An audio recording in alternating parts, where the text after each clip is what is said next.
Hello সবাইকে।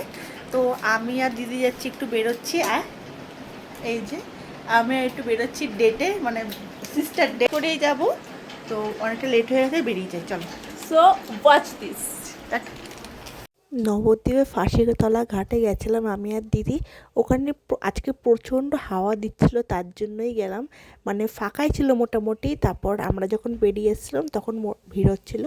দিয়ে ফাঁসিতলা চা, সুভাষদার চায়ের দোকান, কে না চেনে, মানে এত সুন্দর চা বানায়। ওখানে চা খেতে গেছিলাম আর ফটো ভিডিও কিছু তুললাম, ক্লিপ তুললাম। এই করতেই গেছিলাম আমরা। আর এত সুন্দর হাওয়া দিচ্ছিল, তো মিষ্টি হাওয়া দিচ্ছিল যেন ওখানেই বসে থাকি। দিয়ে খুব সুন্দর হাওয়া দিচ্ছিল। আর আমরা স্কুটি নিয়ে গেছিলাম, স্কুটি করেই গেছিলাম।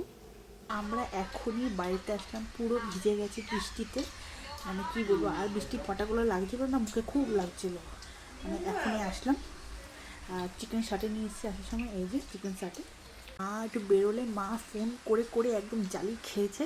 তার জন্য আমার বৃষ্টিতে ভিজে ভিজে এসেছি, নাহলে একটু দাঁড়িয়েই আসতাম। প্রচণ্ড বৃষ্টি হয়েছে আজকে ভোটের দিন।